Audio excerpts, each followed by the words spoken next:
And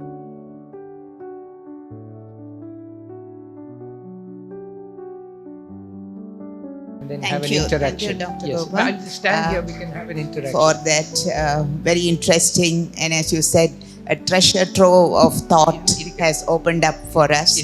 And from today morning's deliberations, I think most of us here have been letting our intellect be sharpened by some of the thoughts that have come up during the course of the day. And of course, to top it with Dr. Gopal's thought-provoking presentation on where there is humanity, there will be equality. Thank you, Dr. Gopal. The floor is now open for comments or questions. Please go ahead. Nowadays, people say that caste was brought by the British and the Mughals. Is that true? It all depends on what you mean by caste and what you mean by. Answer is it's not true, but you won't hear them saying Varna was brought by the British or by the Mughals. You may say Jati was, because what they've done is they've used the word Jati to describe Samudaya, whereas Jati and Varna are the same thing. They've split the two and said Varna is not caste, Jati is caste, and Jati is Samudaya. So there's been a very clever change of terminology, and they use the word caste. Now, so Varna and Jati has, as I've explained and as Narayana Guru has explained, come clearly from the Rig Veda Purusha Sukta, well before the British came here. But certainly when the Europeans came here, or other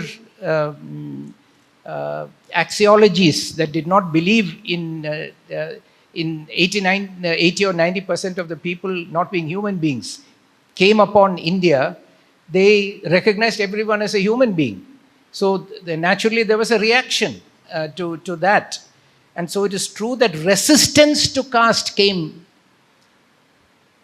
with the British and not so much the Mughals maybe, but a lot of other, the impact of Christianity, impact of Islam, intensified the resistance against caste, especially in the 19th century. Actually, the intensity was the maximum in the 19th century after the documentation of caste started to improve. People became aware of the plight of those who have been excluded. So what they mean is that the British documented caste, which the Mughals and so on did not do, but the British documented caste, documented their economic and social, they carried out censuses, and that made people more aware. But certainly caste means Varna and Jati, and Varna and Jati comes from the Rig Veda Purusha Sukta. Perhaps the statement was slightly different. Yes. I think it was more like before the Muslims and the British came. Yes. The system we had was very egalitarian. And it is after they came that it actually became very entrenched and took bad forms. I think that is more the statement there. I think that is also said. Yeah. But probably that has such low credibility that not many people say that. But what you said earlier, that the British brought in this categorization, but that there was enormous exploitation, suffering, violence is well documented. Much before Christianity or Islam or the Europeans came here, there was a tremendous oppression, like in many other parts of the world. India could not have been the only part of the world where there was no oppression or exploitation of common people. I personally feel that 80% of the people of this country are pagans. I include myself in that. And pagans are outside organized religion. We don't like scaling up. Pagan means people with spiritual sovereignty. We have the individual spiritual sovereignty. We decide whether there is a God, who is the God, who to worship, what to worship. We don't like to be told anything by anybody. And so we don't scale up easily. So those who are scaled up came and conquered those who are not scaled up. And so if there was no scaling up, there could not have been any big social complex social system. Impossible. They had small micro systems, clearly. But there was no scaled up system like categorizing everybody into 4 categories and vesting and divesting civil and political rights from them. That was pure construction of the scaling up of the Indo-Aryan domination of the subcontinent. Sir, Yes, our sir. justice delivery system Yes, sir. is so cumbersome Yes, sir. that there is horrible pendency Yes. and often results in miscarriage of justice, especially to Yes, sir. the downtrodden Yes, sir. and the people Yes, sir. with the disabilities. You've- So what is the remedy? Sir, you've answered your own question, because if you had a justice system that was efficient, effective, protected the downtrodden, there would be social revolution here, sir. The oligarchy will not be ruling. Sir, It's someone, so because the constitution has set up the framework for the social revolution, so they have to overthrow the constitution, then you'll find the law is implemented very efficiently and effectively, like in other countries. Like you'll be taken out and shot in 1 week. There'll be no delays of any kind. And if the powerful will protect themselves. But Dr. Ambedkar has given us a weapon of social revolution as our constitution. You cannot implement it.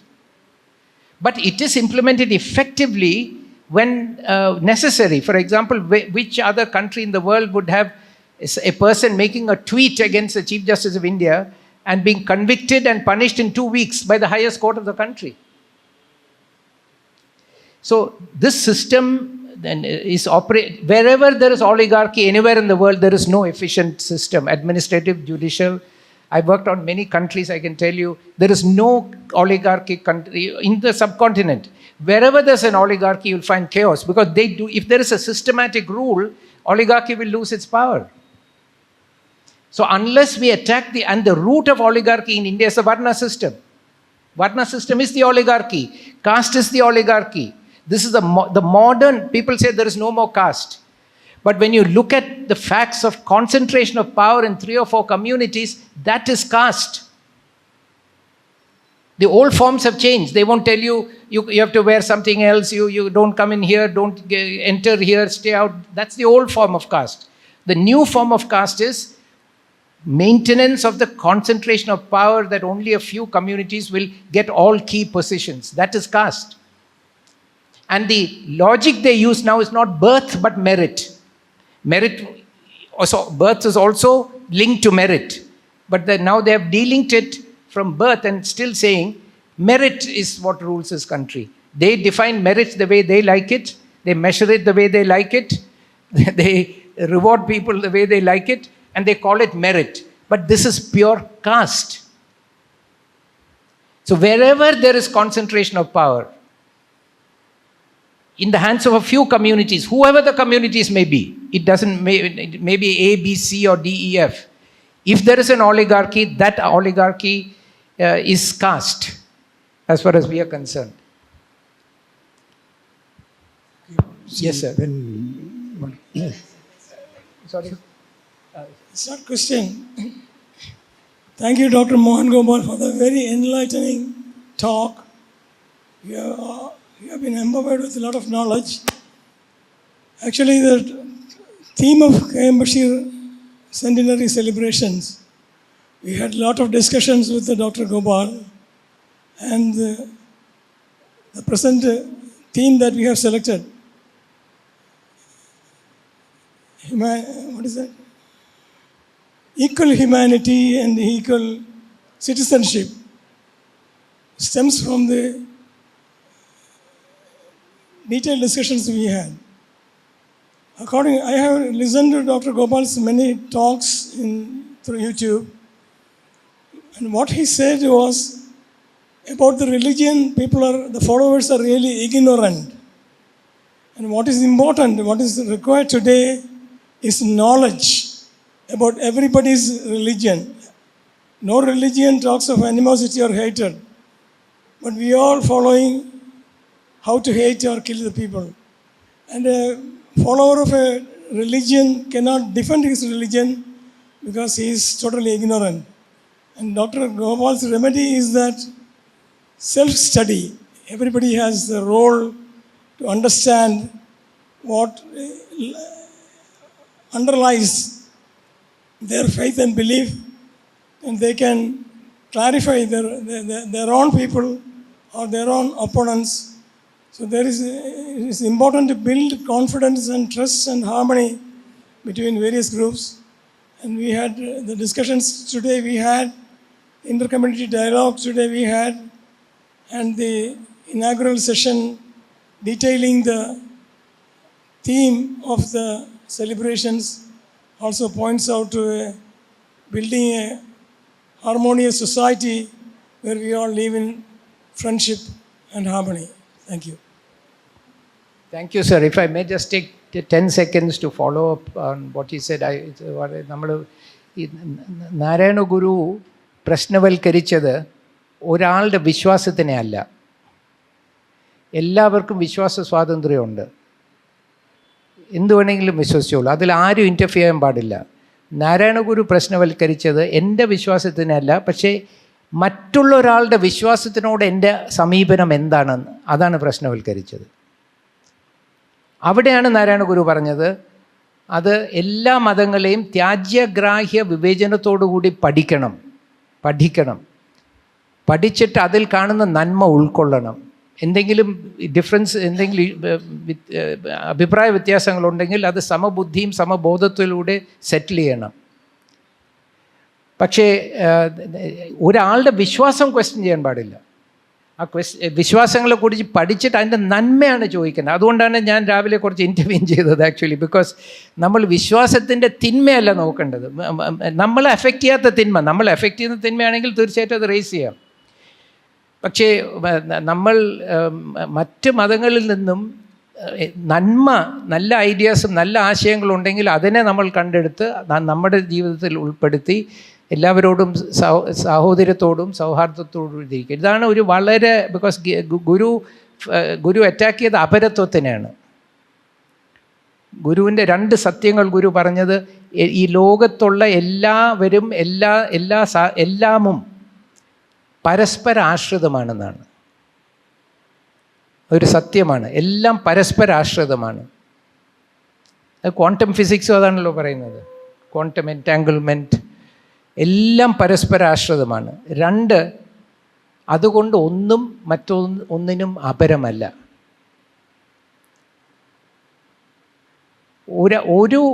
ഒന്നിനും അവനവൻ്റെ സുഖം ഒറ്റപ്പെട്ട് നേടാൻ പറ്റില്ല.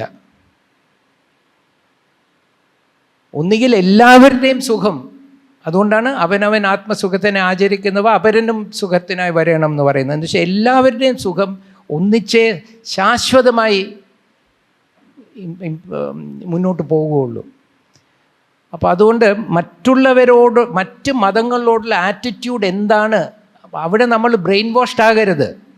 അതാണ് പറഞ്ഞത്. നമ്മൾ ഒരു യൂട്യൂബിൽ നിന്നല്ല മറ്റ് മതങ്ങളോടുള്ള, അല്ലെങ്കിൽ വാട്സാപ്പിൽ നിന്നല്ല മറ്റുള്ള, ഫേസ്ബുക്കിൽ നിന്നല്ല മറ്റുള്ള മതങ്ങളോടുള്ള ആറ്റിറ്റ്യൂഡ് നമ്മൾ പഠിക്കേണ്ടത്.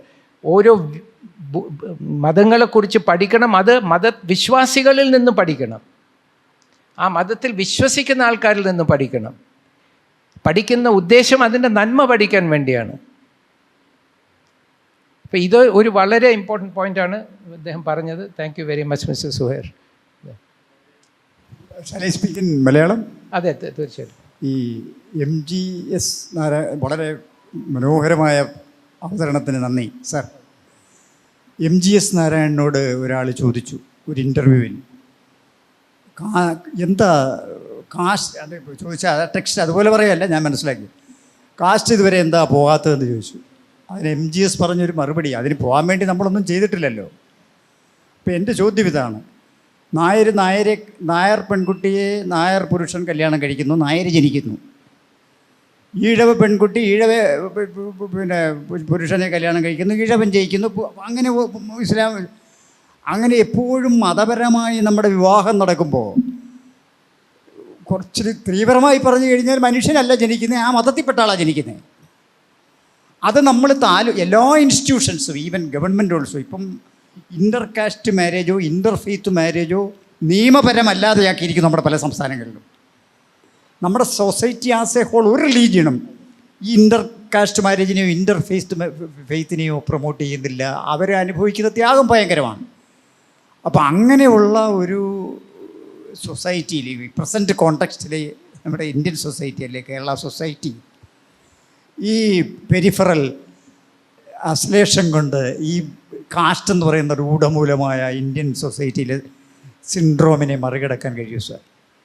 അല്ല, എനിക്ക് നമ്മളിപ്പോൾ തുടക്കത്തിൽ പറഞ്ഞ കാര്യമാണ്. അതായത് ജാതി എന്താണ്? അപ്പോൾ നായർ ജാതി, ഈഴവ ജാതി എന്ന് പറഞ്ഞല്ലോ. അപ്പോൾ ഗുരുവിൻ്റെ അനാലിസിസ് നോക്കിയാൽ നായർ ജാതി എന്ന് വെച്ചാൽ നായർക്ക് മറ്റൊരു ജന്മരീതി ഉണ്ട് ഇല്ലല്ലോ, മനുഷ്യ ജന്മരീതിയല്ലേ. അതുകൊണ്ട് നായർ ജാതിയല്ല, സമുദായമാണ്.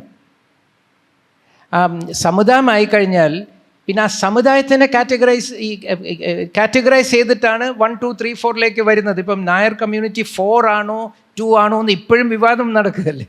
എന്ന് വെച്ചാൽ ഒരു ശ്രുതിയിൽ എഴുതിയിട്ടില്ലല്ലോ. ഞാൻ പലപ്പോഴും ചോദിക്കും, നമ്പൂതിരി ബ്രാഹ്മണനാണെന്ന് എവിടെ എഴുതിയിരിക്കുന്നു? ഏതെങ്കിലും ശ്രുതിയിൽ നമ്പൂതിരി, അയ്യർ, ബ്രാഹ്മണനാണെന്ന് എഴുതിയിട്ടുണ്ടോ? ഈ 4 കാറ്റഗറി ഉണ്ടാക്കി. പക്ഷേ ഇപ്പോൾ IAS, IPS, ഫോറിൻ സർവീസ് എന്ന് 3 കാറ്റഗറി ഉണ്ട്. പക്ഷേ ഇതിൽ ആര് എങ്ങനെ പെടും എന്നുകൂടെ ഒരു പ്രൊസീജിയർ വേണ്ടേ? അതില്ല. അപ്പം ഞാൻ ഡിക്ലെയർ ചെയ്യുന്നു, ഞാൻ IAS ആണ്, ഇദ്ദേഹം IPS ആണ്, ഇത് IFS ആണ് മാഡം എന്ന് പറഞ്ഞു കഴിഞ്ഞാൽ അത് ശരിയാവുമോ? അപ്പോൾ ഈ കാറ്റഗറൈസേഷനാണ് പ്രശ്നം. ആ കാറ്റഗറൈസേഷനിൽ നിന്നാണ് പവർ. ഞാൻ പലപ്പോഴും പറയും, നാളെ ശങ്കരാചാര്യന്മാർ ഒരു പ്രസ് കോൺഫറൻസ് വിളിച്ചിട്ട് പറയുന്നു, ഞങ്ങൾക്ക് വലിയൊരു ഹൈപ്പോത്തറ്റിക്കൽ, ഞങ്ങൾക്ക് വലിയൊരു തെറ്റുപറ്റി, നമ്പൂതിരി കാറ്റഗറി 1 അല്ല 5 ആണ്. അതേ നമ്പൂതിരി സമുദായം, നല്ല സമുദായം, നല്ല ക്വാളിറ്റീസൊക്കെ ഉള്ള എല്ലാ പെർഫെക്റ്റ് സമുദായം. പക്ഷെ അവരുടെ കാറ്റഗറി മാറ്റിയാൽ they will be finished off. പൂനൂല് പറിച്ച് കളയും, അമ്പലത്തിൽ നിന്ന് ഇറക്കും, തോട്ടിപ്പണി ചെയ്യാൻ പറയും, സ്കൂളിൽ കയറരുതെന്ന് പറയും. ദേ വിൽ ബി ഫിനിഷ്ഡ് ഓഫ്. ഈ കാറ്റഗറൈസേഷൻ സിസ്റ്റമാണ് കാസ്റ്റ്. സമുദായങ്ങൾ അവർ ആരെ വിവാഹം ചെയ്യുന്നു, അതിൽ കൾച്ചറൽ കമ്മ്യൂണിറ്റീസാണ്. അവർക്ക് ഓരോ റീസൺസ് ഉണ്ട്. അവർക്ക് they want to maintain a community and homogeneity. അതിലെനിക്ക് ഒരു ഒബ്ജക്ഷനും ഇല്ല. അതൊരു പൊളിറ്റിക്കൽ ആക്ഷൻ അല്ല. അത് നാച്ചുറലി കമ്മ്യൂണിറ്റീസ്, ഈ സമുദായങ്ങൾ നാച്ചുറലി ഇവോൾവ് ചെയ്യാണ്. ഇപ്പം നായർ സമുദായം എന്നുള്ള സമുദായം തന്നെ പിൽക്കാലത്തല്ലേ ഉണ്ടായത്. എത്രയോ വിവിധ സമുദായങ്ങളെല്ലാം കൂടെ ക്രോഡീകരിച്ച് അല്ലേ ഒരു സമുദായമുണ്ട്. അങ്ങനെ അത് ഇനി മാറുകയും ചെയ്യും. ഇപ്പോൾ തന്നെ സെൻസസ് വേണ്ടെന്ന് NSS എന്ന് പറയുന്നു, വേണമെന്ന് ചില നായർ കമ്മ്യൂണിറ്റീസ് പറയുന്നു. അപ്പോൾ ഈ മാറ്റങ്ങളൊക്കെ വന്നുകൊണ്ടിരിക്കും. ബട്ട് അത് let us leave it to them. നമ്മളുടെ ഫസ്റ്റ് തിങ്, ഈ ഗുരു പറഞ്ഞ പോലെ ജാതി ഭേദമില്ല. കാരണം ജാതി എന്ന് വെച്ചാൽ മനുഷ്യനാണ്. സമുദായ ഭേദമുണ്ട്, ജാതി ഭേദമില്ല. മതദ്വേഷം പാടില്ല.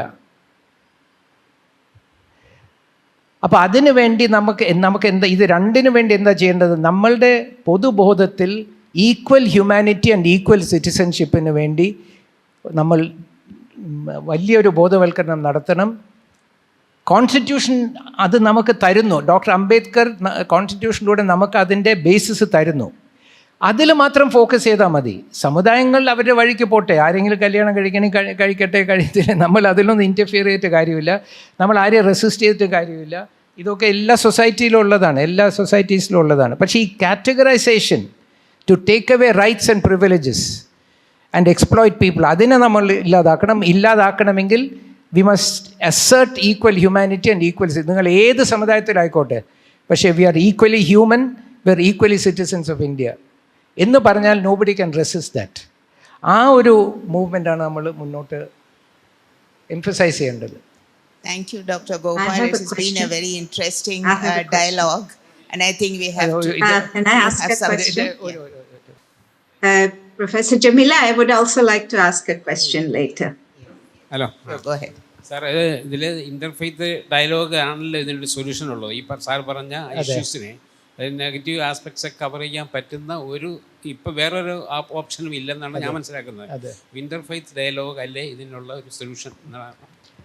അല്ല, തീർച്ചയായിട്ടും ഇന്റർഫെയ്ത്ത് ഡയലോഗ് നടത്തി ഈ പറഞ്ഞതുപോലെ മറ്റ് മതങ്ങളെക്കുറിച്ച് നമ്മൾ എല്ലാ മതത്തിലും നല്ല കാര്യങ്ങളും അത്ര നല്ലതല്ലാത്ത കാര്യങ്ങളും ഉണ്ട്. അപ്പോൾ അതിൽ നന്മ നമ്മൾ പഠിക്കണം എന്നുള്ളൊരു എഫർട്ടാണ് നമ്മൾ ചെയ്യേണ്ടത് തീർച്ചയായിട്ടും. Dr. Gopal, Sajida is online. Can we just take her question? I'll just finish this answer and then.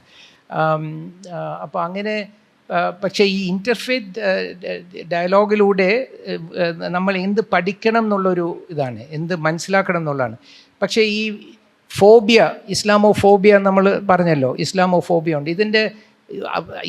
ഇതിനെ പോലെ തന്നെ അപകടകരവും ഇതിൻ്റെ റൂട്ടായിട്ടുള്ള എന്താണെന്നറിയോ, വർണ്ണഫിലിയാണ്. ലവ് ഫോർ വർണ്ണ, സവർണഫിലിയ. ഈ വർണ്ണവ്യവസ്ഥയെ, വർണ്ണഫോബിയാണ് നമുക്ക് വേണ്ടത്. സവർണഫോബിയ അല്ല, വർണ്ണഫോബിയ. ആ വർണ്ണ സിസ്റ്റത്തിന് ഇല്ലാതാക്കണം. മനുഷ്യന്മാരെ കാറ്റഗറൈസ് ചെയ്ത് അവരുടെ ഹ്യൂമാനിറ്റിയെയും അവരുടെ സിറ്റിസൺഷിപ്പിനെയും എടുത്തു കളയുന്ന ആ സിസ്റ്റത്തിനെതിരെ നമുക്ക് ഫോബിയ തന്നെ വേണം. അങ്ങനെ വരുമ്പോഴത്തേക്ക് ബാക്കി എല്ലാവരും നമ്മൾ equal humans and equal citizenship ആയിരിക്കും. And every human has a right to believe or not to believe whatever he wants to believe, ഇല്ലേ? And we learn from that. അതൊരു ഗുരു പറഞ്ഞത്, എല്ലാ മതങ്ങളുടെയും പരമ ഉദ്ദേശം ഒന്നാണ്. ഏതെങ്കിലും ഒരു സ്പിരിച്വൽ ഗോളാണ് എല്ലാ മതത്തിൻ്റെയും പരമ ഉദ്ദേശം. എല്ലാ മെഡിക്കൽ സിസ്റ്റത്തിൻ്റെയും പരമ ഉദ്ദേശം അസുഖം മാറ്റുക എന്നല്ലേ. പക്ഷേ ആയുർവേദക്കാർ ഹോമിയോപ്പതിക്കാരെ അടിച്ചു കൊല്ലുന്നില്ലല്ലോ, അലോപ്പതിക്കാർ അവർ അറ്റാക്ക് ചെയ്യുന്നില്ലല്ലോ, ഇല്ലേ? ഇതുപോലെ ആധ്യാത്മികമായ ഒരു ഉദ്ദേശമുണ്ട്, അതിനെ അപ്രോച്ച് ചെയ്യുന്നു. അത് കാരണം സംഘർഷം ഉണ്ടാക്കാൻ നമ്മൾ തന്നെ സമ്മതിക്കരുത്. ഈ മതത്തിൽപ്പെട്ട ഒരു സെക്ഷൻ അത് പൊളിറ്റിക്കലി അങ്ങനെ ഉണ്ടാക്കാൻ ശ്രമിച്ചാലും വ്യക്തിയുടെ ലെവലിൽ അതിൻ്റെ റെസിസ്റ്റൻസ് വരണം.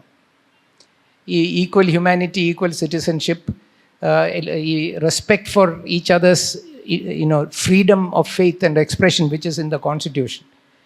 അപ്പോൾ we have to resist internal and external attempts to create hatred in the name of religion. അതുകൊണ്ടാണ് മിസ്റ്റർ ശാരംഗൻ പറഞ്ഞ പോലെ ഗുരു തിയറൈസ് ചെയ്തത്. മതം വെച്ചാൽ അഭിപ്രായം, വ്യക്തിയുടെ അഭിപ്രായമാണ്. അങ്ങനെ വരുമ്പോഴത്തേക്കും നമുക്ക് മതത്തിനെ എതിർക്കാൻ ഒക്കില്ല. ആ തിയറി വരുമ്പോൾ ഒരു മതത്തിനെ എതിർക്കാൻ ഒക്കില്ല. ഇതൊരു അഭിപ്രായം, വ്യക്തിയുടെ അഭിപ്രായമാണ്, അല്ലേ? അപ്പോൾ അങ്ങനെ, but interfaith dialogue is important, sir. Sajitha, sorry. Yes, thank you very much, Mohan, for an excellent talk. And as Sir said, we've had many discussions. I want to pick up on one thing you said, which is that Dr. Ambedkar has given a lot of instruments in the Constitution to fight this. Now, but he went beyond the Constitution. For instance, I recall reading, apart from education and reservation, which is already in the Constitution, he also said that really to destroy the economic basis of the Dalit, suppression, the fact that they are kept in a different just in the village, but outside the village, so to speak, and that there is a way of then starving them, into submission if they protest. He actually advocated for separate villages, like where they could be independent. He was not really in favor of the kind of token land reformism, because he felt it didn't deal with the landless laborers. So I'm coming to my real question. I'll give one other example. You can see now in public education, especially in North India, that the higher, what you would call the higher castes, are leaving the public system, and the sorry, just to interrupt, we avoid using that word. We say oligarchy. Yeah, the oligarchy. Okay, they leave the public education system, and it is really the poorest and the downtrodden who are now left with the public education system. So the reservation and all that, in effect doesn't make that much difference.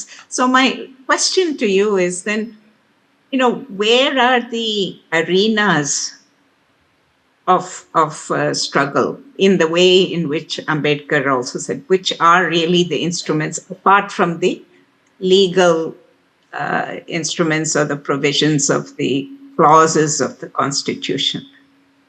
How do you see that? I think we made progress and ultimately got independence because of the anti-caste struggle of the 19th century.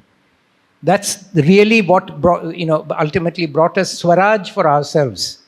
So I would say that the content of education has to be based on the ideas of the anti-caste struggle as a preliminary thing.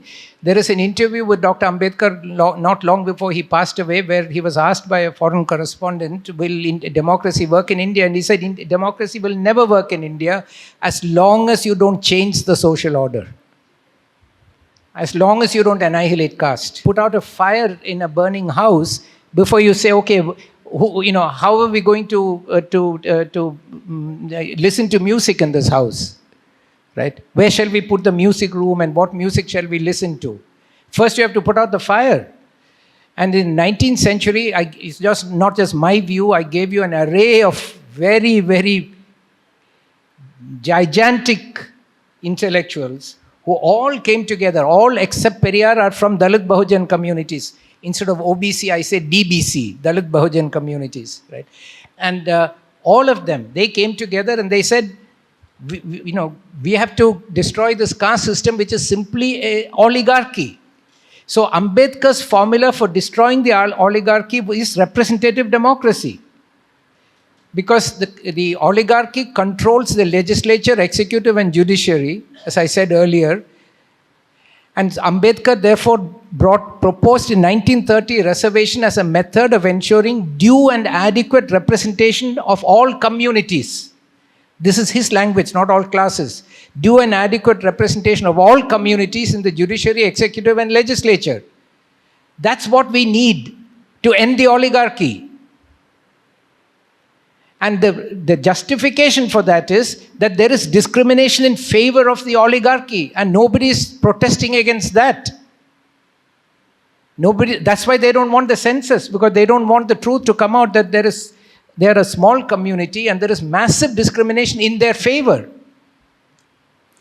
And so we must end discrimination in favor of the oligarchy. So you have to look at who is the teacher, who is deciding on the content of education, who is deciding on the curriculum, what stories are being built into their books, what narratives are they hearing in the classroom. We can't take education simply as a process. It's a highly political, ideological sphere. You've been working on it. I've been in the system for some years. It's highly ideological. Right? So we have to make sure that education deepens faith in equal humanity and equal culture, questions discrimination in favor of the oligarchy, and demands due and adequate representation of all communities. We should ask the question, why after 75 years has there never been one single scheduled caste chief secretary of Kerala? Not one. When every year scheduled castes are being recruited through reservation into the IAS. Do you mean to say that not one of these scheduled castes were good enough on merit to become chief secretary of Kerala? Or that only one Irava has become chief secretary of Kerala in 75 years? There's some uncertainty about the current chief secretary, so I'm not counting him. But other than that, there's only one, and so on. And as I said, no Malayali Muslim has become chief secretary of Kerala. So we have to, in the classrooms, we have to say, why is it, like we question the British, why is it that all power is in the hands of only few people? They claim it's because they're meritorious and they're able. That means we are somehow inferior. So they believe in unequal citizenship and superior citizenship and superior humanity. That has to be questioned. So for me, the focus is the content and the curriculum of education, first of all.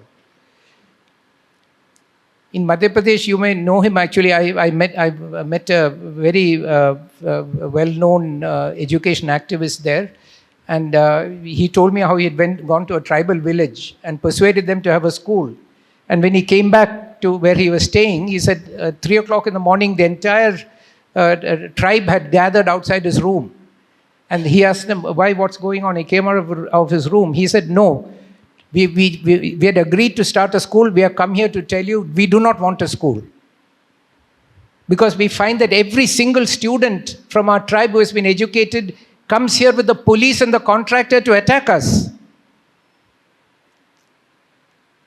So change the school, then we'll start a school. But we don't want this kind of school. So I think we have to focus on the content of education, the narratives being fed to children. That is where the big battle is now. That's being changed by this Hindu Rashtra completely. Complete new history is being manufactured. But it is important. I mean, education is central in this battle, but I would start with curriculum and content.